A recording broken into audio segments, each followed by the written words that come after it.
Jake the Magger was a biker, and he drove his motorcycle that fast. He drove a big chop hog with a gang colors jacket, and he ran down citizens for laughs. He had an old lady named Petula, packed an automatic 45 gun. They had just come up from California, where they shot 6 cops for fun. Jake thought he was the best there was down the interstate he'd roar, till the day he tangled with the county sheriff. They all called 104, 104. It was late on a Thursday evening, and Jake, he was feeling kinda mean, 'cause he'd just run out of his favorite drug, you know, the one called amphetamine. So he sauntered up to Petula, and he said, say, baby, let's split. There's a little gas station on down the road that might be fun to hit. So they drove up to the station, and they both jumped off and takes a ride. They were up to derision at Jake's decision as they both sauntered to the inside. The attendant, he was an old man, and you know he didn't think it very funny. When Petula pulled out that great big gun and said, honey, give me all your money. Well, the old man opened up the cash drawer, and Jake grabbed the money and ran with Petula out the door to the big chopped hog that was parked on the center kickstand. Then they headed out for the 4-lane, and they thought it was lots of fun, with Jake and his hog, with Petula the dog with the automatic 45 gun. Jake thought he was the best there was down the interstate he'd roar, till the day he tangled with the county sheriff. They all called. Night Dreams Talk Radio Network brings you the World Paranormal News with James Creechbaum. Now, the latest news. This is Night Dreams Talk Radio Network News, and I'm James Creechbaum.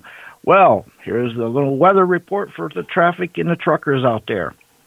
There's blizzard warnings are in place through parts of Minnesota, North and South Dakota for Wednesday. 40-mile-per-hour winds will make travel on parts of I-29 plus I-94 very difficult. Arctic blasts to grip the northern tier of the U.S. with the coldest air of the season. In the wake of a disruptive winter storm expected to track across portions of the plains and the Midwest, a powerful Arctic front will surge southward from Canada, ushering in the coldest air of the season for many. Severe weather likely Wednesday from the Gulf Coast to the Tennessee Valley. Also in the Kansas City, Missouri area, snow returns Wednesday, making roads slick for both the AM and the PM commutes. A transition to the rain and snow mix is expected for most during the afternoon, but slightly cooler, warmer temps could result in more or less snow. Right now it's 1 to 3 inches of snow along east of I-35, looks most likely. The Chicago area, another round of winter weather is headed to the Chicago area. Accumulating snow will begin to fall across the Chicago Wednesday afternoon, continuing through the night and Thursday. 2 to 5 inches are possible along the south of Interstate 80. Also, for the Northwest, there's going to, for the Western Washington, Oregon, a lot of rain. Central parts of those states, a mixture, winter mix. Let's see, what else? Oh, near misses. Asteroids near misses. Within the next 8 days, there's going to be 10 near misses. 2020 CH, 2020 CF. These are the names of just a couple of them. It's amazing how many of near misses there's going to be. And that's from, let's see, February 12th, which is tomorrow, up till February 20th, there's going to be 10 close approach asteroids. That is a lot. Something in deep space is sending signals to Earth in a steady 16-day cycles.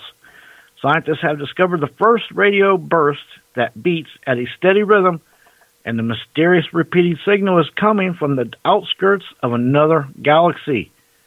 A mysterious radio source located in a galaxy 500 million light years from Earth is pulsating on a 16-day cycle, like clockwork, according to a new study.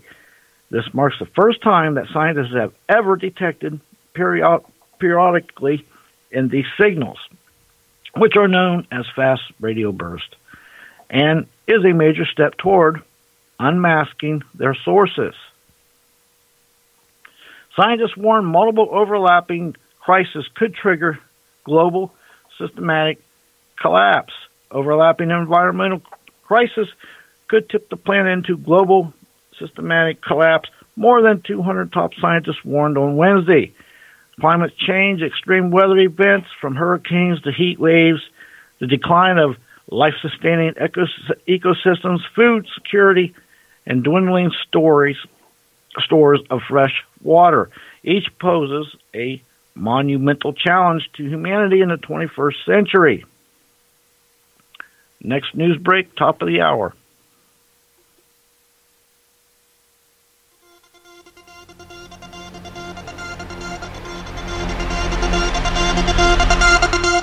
From my compound in Gig Harbor, Washington.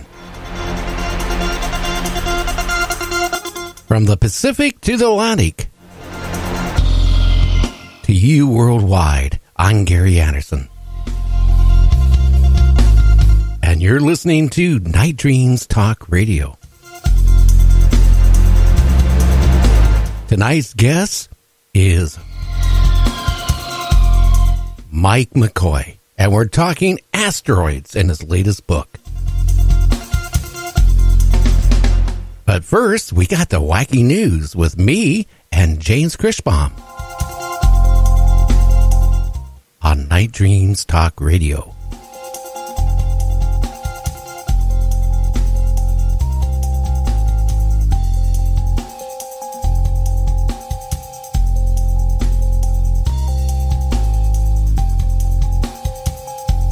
You can advertise your business on Night Dreams Talk Radio, and you will be heard worldwide. Why not contact us at nightdreamstalkradio@gmail.com. You're listening to Night Dreams Talk Radio After Dark with our host, Gary Anderson. And here I am, and boy, it's already Tuesday. The week is going to go by fast. Well, this asteroid, I'm a little bit nervous about the one that's going to come by this weekend. But tonight, we got a great guest that'll be on at the top of the hour, and that is Mke McCoy. He wrote a book. Well, it's not really a book that, how can I say it? He wrote a book on a story about asteroids. So we're going to be talking about that. Hey, James, my friend, how you doing? Yeah, I'm doing good. And you know, tomorrow alone, we've got two what they call close by asteroids. You mean flyby asteroids coming by fly tomorrow? By, yes. A lot of them coming by this week. It's really scary. I tell you, one of these days, I just hope that the one that's coming by this weekend will come back around. It's going to go up to around Venus and circle around and come back. The next time it comes by, even closer, that'll be in, I think, August 25th of this year. Yeah, I'm not sure. I have to look it up, but I think you're right about that. Well, I'm reading it right now. Oh, you're reading? It's reading. Unless NASA is lying, they expect it to come back by on August 25th for a second around. The third around is the one that maybe starts getting really scary. Yeah, because I think every so often it'll get a little bit closer, a little bit further away. Plus, there's other asteroids and space debris or whatever, bodies that could bump it and put it closer. And plus, you've got gravitational pulls from the sun and the moon that could also sway it. So you got all these factors that could, shift it a little closer, a little farther away. You never know. Well, as long as it doesn't hit, that's all I care about. But, it's like going to the casino. And one day you're going to hit craps no matter what. And it's going to hit. And the whole thing is we need to spend money on that to be able to monitor these things. Maybe even protect Earth with a way to deflect it and all this. But how can we? We're spending money on a wall. No, it really frustrates me. You know that. I do know that. Yes, I do know that. Absolutely. Oh, yeah. Well, people will find out here next month how much I really, because I'm going to be, I'm not mentioning the station, but I'm going to be on a fairly large station that covers, well, all the way to Washington, D.C. And it'll be on before this show is on. So, this show will continue the way it is. This other show on will be actually in an hour before this show starts, but it's going to be a kind of a political type of talk show. So it's going to cover the Washington area and all that. So it's going to be interesting. You know what? In France, there's actually it wasn't in France. It's a French bulldog has drawn major attention in Russia because of its skateboarding abilities.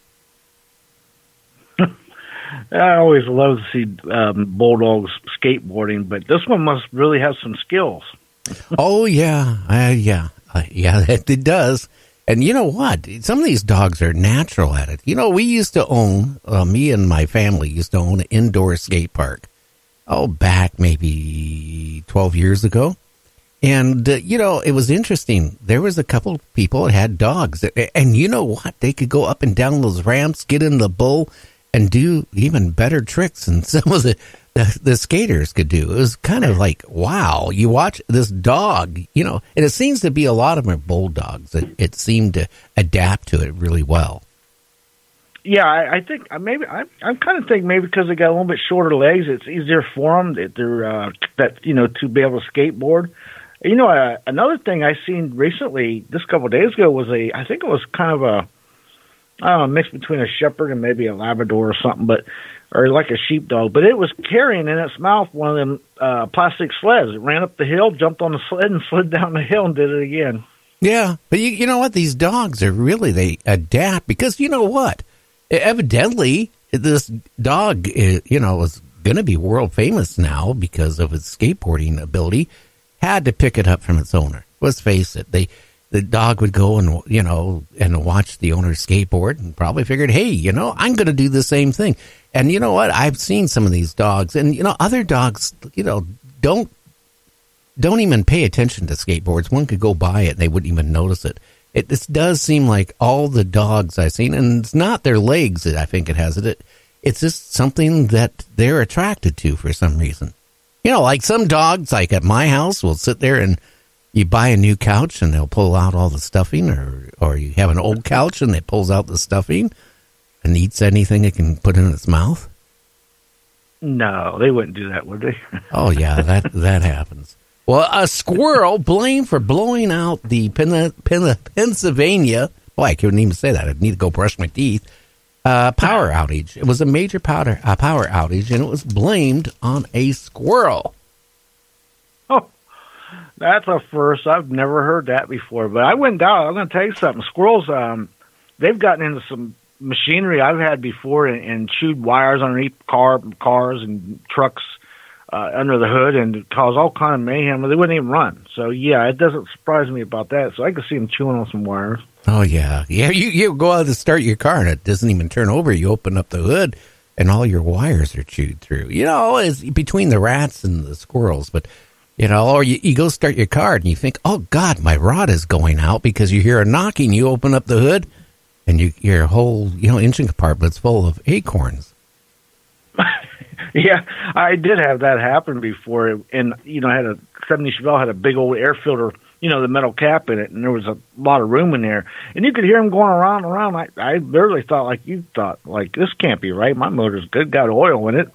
It shouldn't be doing that. Look in there. There's all kind of acorns floating around in there. Yeah, don't even mention it had oil in it. It reminds me, at one point of our marriage, we were struggling because I was, going from radio station to radio station. And one car we had would burn a quart of oil a week.